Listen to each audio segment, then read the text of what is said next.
Salut à tous, la team OL de Même Show pour Lyon Fan TV. Très heureux les gars de vous retrouver pour une nouvelle vidéo. J'espère que tout le monde va bien cette veille de week-end les amis. Avant toute chose, n'hésitez pas à vous abonner pour ceux qui ne sont pas abonnés. C'est important pour la chaîne. Mettez un like aussi, très important sur la vidéo pour référencer la chaîne. C'est une petite chose les amis, mais qui permet de nous faire grandir. Désolé pour le bruit, je suis en pleine ville, vous avez l'habitude. Et j'ai mis le mode cinématique pour ceux qui demandent sur l'iPhone avec cette espèce de fond flou derrière moi. Dites-moi en commentaire d'ailleurs si vous appréciez ou non ce fond flou ou si vous préférez que je le mette en mode normal. Voilà, moi je trouve que ça fait joli, mais après c'est au ressenti les amis. Alors petite vidéo, alors il y a beaucoup de vidéos en ce moment, je fais des lives plutôt avec Constant ou avec Antoine concernant les news Mercato ou alors les news concernant la vente de notre club. On a fait une vidéo sur la rumeur Tolisso, on a fait une vidéo sur la rumeur Minamino avec Constant hier. N'hésitez pas à les revoir ces vidéos-là. Et puis sur la vente du club, puisque d'ici le 23 juin, c'est-à-dire une semaine, eh bien, nous en saurons plus sur les parts qui seront rachetées, c'est l'IDG et de Pathé, voir par qui elles seront rachetées. Voilà, il y a 3 actionnaires en lice, John Textor, Foster Gillett et puis Iconic Sports. En tout cas, c'est ce qui sort. Voilà, vous avez aussi un édito d'Antoine sur le sujet qui est très détaillé et très intéressant. N'hésitez pas à aller le voir. En tout cas, dès qu'il y aura quelque chose qui va changer, qui va être annoncé, eh bien évidemment, il y aura vidéo ou live. Vous en avez l'habitude. Alors ça, c'est une vidéo OL Daily Mercato dans la chaleur caniculaire lyonnaise.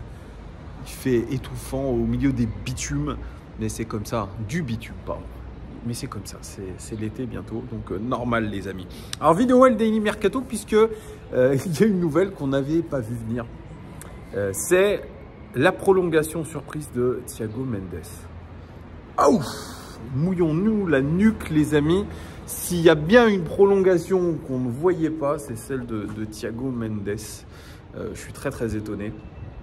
Après, un petit peu moins par la saison qu'il a faite et notamment la deuxième partie de saison qui était plutôt intéressante. On va en reparler. Mais une prolongation de contrat jusqu'en 2025. Sa femme, Kelly Mendes, il me semble, avait fait une story sur Instagram pour dire que il y avait une chose qui était en train d'être discutée avec l'Olympique Lyonnais et avec son mari sur un choix de vie important, un choix de carrière, etc. Et on était à 100 lieues de s'imaginer que c'était la prolongation de Thiago Mendes jusqu'en 2025. L'OL en a fait une petite vidéo, une petite interview aussi de sa part en disant qu'il était très attaché à Lyon, blablabla. Thiago Mendes, en voilà un personnage controversé à l'Olympique Lyonnais. Quand on l'a recruté, il venait de Lille, auréolé d'un statut de talent du football brésilien. Un joueur qui avait brillé sous les ordres de Marcelo Bielsa. Un joueur polyvalent, un milieu de terrain polyvalent, capable de jouer playmaker, de jouer quasiment en numéro 10. Alors, ne me faites pas dire ce que je n'ai pas envie de dire, c'est pas un vrai numéro 10, en tout cas quelqu'un qui a une très belle capacité de relance, une belle frappe de balle, une qualité sur coup de pied arrêté et puis un garçon qui est capable aussi de ressortir correctement les ballons.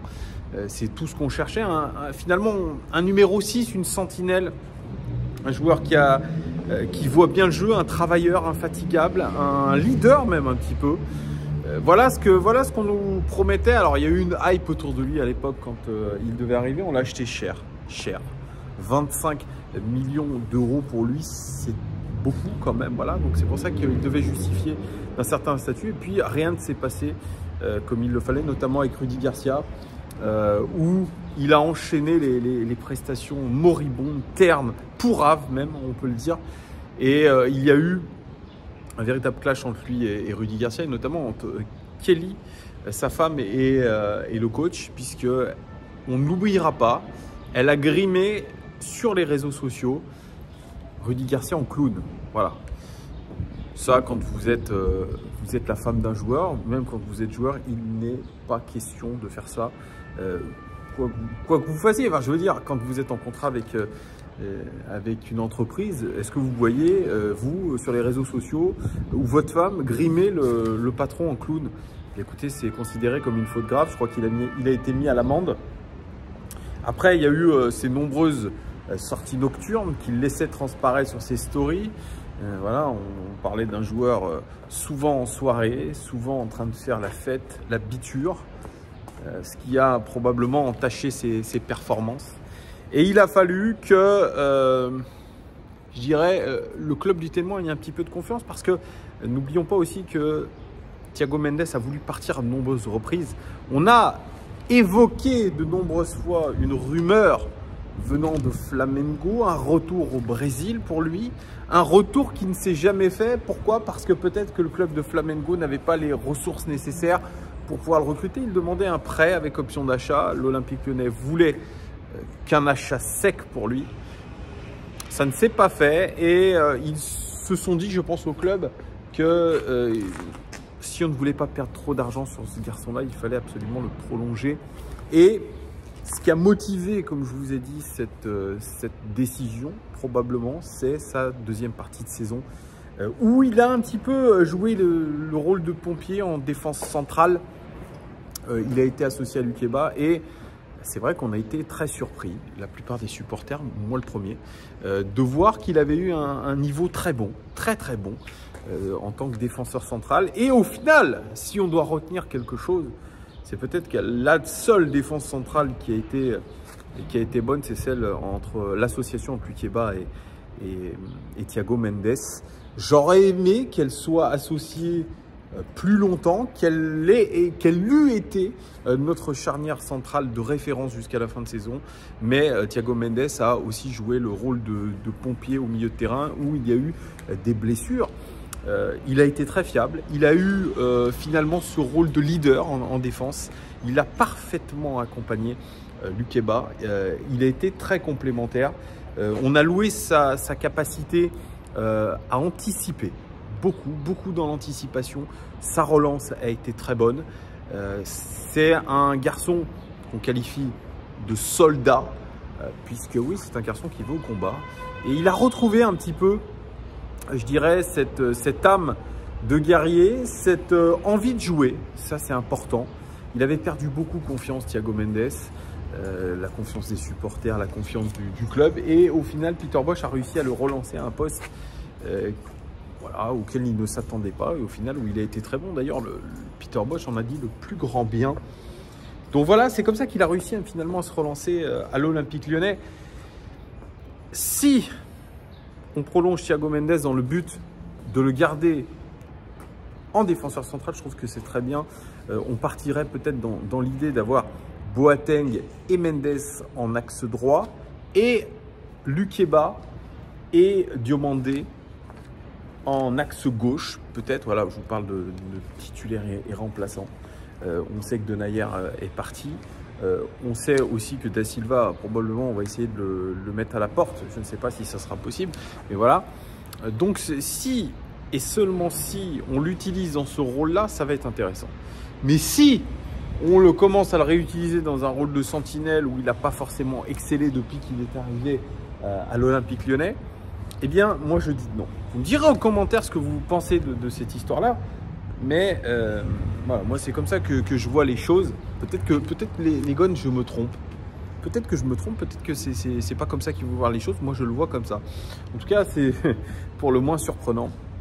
Et l'OL doit essayer d'être malin sur ce mercato.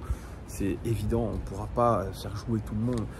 On a un groupe qui est aujourd'hui pléthorique. Alors bien sûr, j'y pense, il y a Oskar aussi, ce jeune Turc qu'on a prêté en Belgique et qui a été extrêmement performant et surtout qui a réussi à accrocher une première sélection en équipe de Turquie. Lui, il va revenir à l'Olympique Lyonnais, il sera là à la reprise au 2 juillet. Il s'imagine peut-être un avenir du côté de Lyon. Que va-t-on faire? Va-t-on le vendre? Va-t-on essayer de le tester en phase de préparation?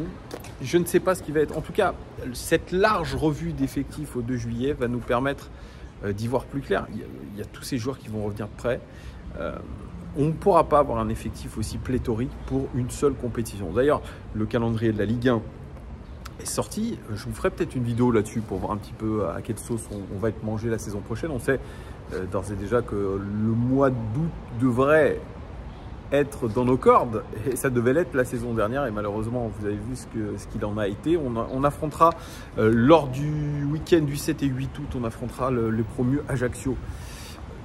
Ce que ça donne, on aura le temps d'en reparler. Oui, cette phase de préparation où on commence déjà à avoir les matchs de préparation qui commencent à être connus.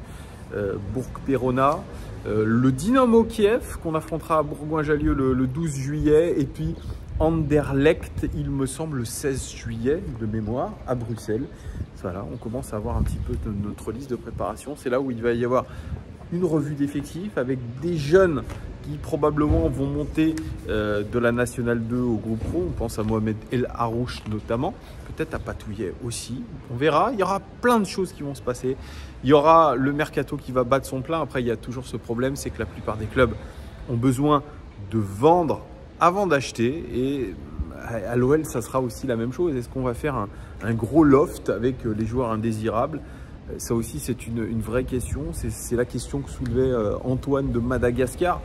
C'est une possibilité aussi. En tout cas, malgré le fait que nous n'ayons pas de Coupe d'Europe, les amis, la saison prochaine, ce début de saison, en tout cas cette intersaison, ce début de saison va être passionnant en termes d'actualité. Beaucoup de choses vont se jouer dans les arcanes du club, dans ce changement d'actionnaire. Il y a beaucoup de choses. Beaucoup de choses qui vont se passer. Donc franchement les gars, j'ai quand même hâte que les choses se décantent. Vous me direz en commentaire ce que vous pensez de tout ça. Évidemment, s'il y a d'autres nouvelles mercato, je vous en ferai part. Vous le savez, cette chaîne, c'est une chaîne de référence sur l'Olympique Lyonnais, sur le contenu Olympique Lyonnais. C'est grâce à vous. Merci en tout cas de votre fidélité et de voilà, toute votre bienveillance. C'est un mot un petit peu à la mode en ce moment, mais c'est le cas. Merci en tout cas. Même les commentaires critiques, négatifs, n'hésitez pas, allez-y. N'allez pas dans les insultes, mais vous pouvez aussi bien sûr commenter dans ce sens-là. Vous avez le droit aussi de ne pas apprécier le contenu. C'est une chose qui est possible, largement possible. Voilà, merci en tout cas de votre fidélité. Je vous souhaite un très bon début de week-end et puis on se tient au courant très vite. Ciao les gars.